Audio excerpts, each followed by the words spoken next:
Bakı Şəhər İcra Hakimiyyəti Milli Şuranın fevralın 23-də keçirmək istədiyi mitinqə icazə verməyib. Qafqaz İnfolun məlumatına görə Meyliyanın imtina məktubu təşkilatçılardan İbrahim İbrahimli və Rövşən Əhmədliyə təqdim olunub. Bu dəfə mitinqə yox cavabı verilməsinin səbəbi eynilə yanvarın 19-da icazə verilmiş mitinqdən sonra baş verən asayiş pozğunluğu, o cümlədən sözügedən mitinqdən sonra 200-dən artıq ayrı-ayrı təşkilat və vətəndaşların mitinqə icazə verilməməsi üçün etdiyi müraciətlər, habelə Bakı Şəhər Baş Polis İdarəsinin eyni məzmunlu xahişi olub. Allah hamıya ömür versin ki, nəticələri ilə vaxt keçirə bilsin. Hazırda nəticələrimlə oynayıram və onları bir həftə görməyəndə darıxıram. Qafqaz İnfolun məlumatına görə bu sözləri azxəbər.com açıqlamasında sabiq baş nazir Artur Rəsulzadə söyləyib. O bildirib ki, vaxtının çoxunu ailəsi ilə birgə keçirir.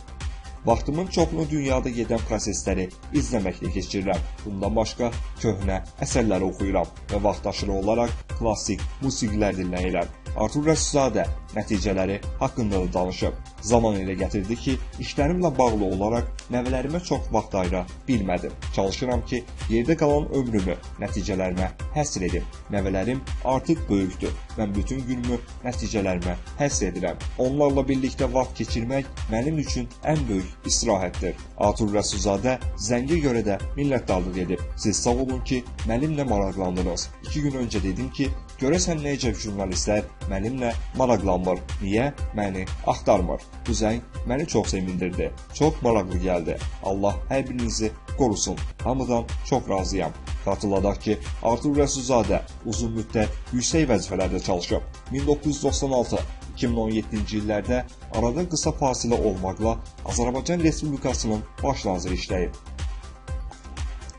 Qida Təhlükəsizliyi Agentliyinin sədri Qoşqar Təhməzli xarici ölkələrdə biznes şəbəkəsinin olması ilə bağlı məlumatlara aydınlıq gətirib. Təhməzli unikal.org açıqlamasında sahibkarlıq fəaliyyəti ilə məşğul olması barədə yazılanlarda hər hansı bir problem görmədiyini deyib. Mən cənab prezidentin fərmanı ilə bu vəzifəyə təyin olunmuşam. Bu vəzifəyə təyin olunmamışdan 15 il öncə isə sahibkarlıq fəaliyyəti ilə məşğul olmuşam. Mən beynəlxalq bizneslə məşğulam. Özüm də ixtisasca həkiməm. Nəinki sadalanan ölkələrdə, digər ölkələrdə də tibbi innovasiyalarla, tibbi layihələrin tətbiqi ilə, tibbi sektorda müəssisələrin qurulması ilə, laboratoriyaların təchiz olunması ilə, lalkar uşaqların reabilitasiya məsələləri ilə məşğul olmuşam. O cümlədən də Avropada. Bu barədə də rəsmi məlumatlar gedib. Mən 2017-ci ilə qədər iş adamı olmuşam. Bununla da fəxr edirəm. Dünyanın bir sıra ölkələrində iri şirkətlərin təmsilçisi olmuşam. Eyni zamanda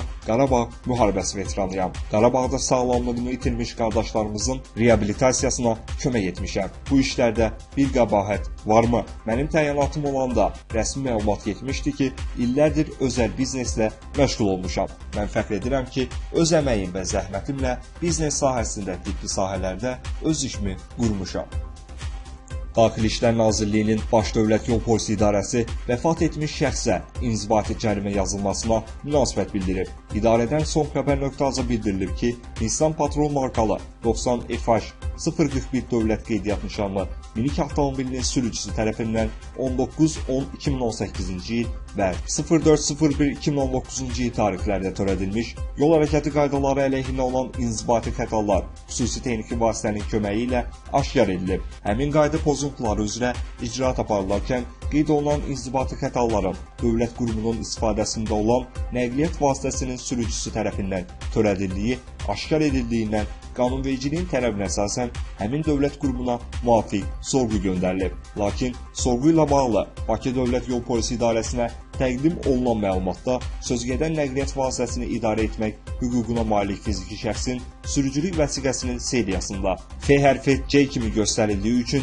inzibati tənbeh vermə haqqında elektron qərarlar yanlış olaraq başqa şəxsin adına tərtib edilir. Hazırda qeyd olunan uyğunsuzluq Bakı Dövlət Yol Polisinin mərkəzi informasiya sistemində aradan qaldırılıb. Təqsirkar şəxs barəsində inzibati tənbeh vermə haqqında elektron qərarlar tərtib edilib. Baş Dövlət Yol Polisi İdarəsi yol hərəkəti iştirakçılarına müraciət edərək bir daha xahiş edir ki, analoji uyğunsuzluqla rastlaşdıqları hallarda Baş Dövlət Yol Polisi İdarəsinin www.dep.gov.az rəsmi internet saytına və ya 92 qaynar xətt mərkəzinə müraciət etsinlər.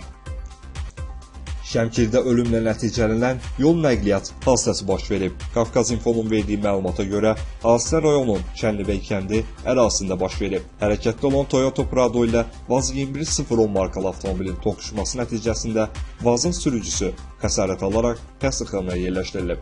Sərnişin rayonun Qasımlar kənd sakini 1983-cü il təvəllüdlü Xaliq Ələsgərov hadisə yerində ölüb. Məlumata görə Xaliq Ələsgərov Gədəbəy rayon polis şöbəsinin Arıqran və İnəkboğan kəndləri üzrə sahə müvəkkili idi. Faktla bağlı araşdırma aparılır.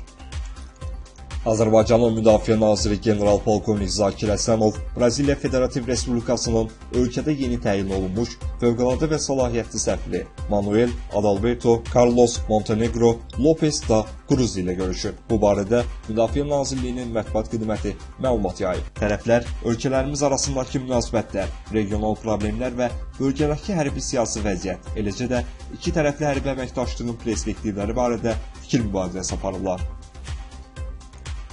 Çində hərbi tribunal korrupsiyada təqsirli bilinən ordu generalı ömürlük azadlıqdan məhrum edilib. Linta.ru-nun məlumatına görə bu barədə Sünxuya agentliyi məlumat yayıb. Məhkəmə prosesində Çin Mərkəzi Hərbi Şurasının Birləşmiş Qərargahının keçmiş rəisi Fan Feyhunyanın rüşvət alıb verdiyi, mənşəyi məlum olmayan iri məbləğdə pul vəsaitləri aldığı sübuta yetirilib. Generalın adına olan bütün daşınar daşınmaz əmlak müsadirə olunub. Yüksək Çinli zabit partiyanın intizam qaydalarını pozmaqda təqsirli bilinib. Fana qarşı istintaq 2018-ci ilin oktyabr ayında başlanılıb. Hələ ötən il bu ittihamların irəli sürülməsindən sonra Kommunist Partiyasının sıralarından xaric edilmiş və general rütbəsindən məhrum edilmişdi.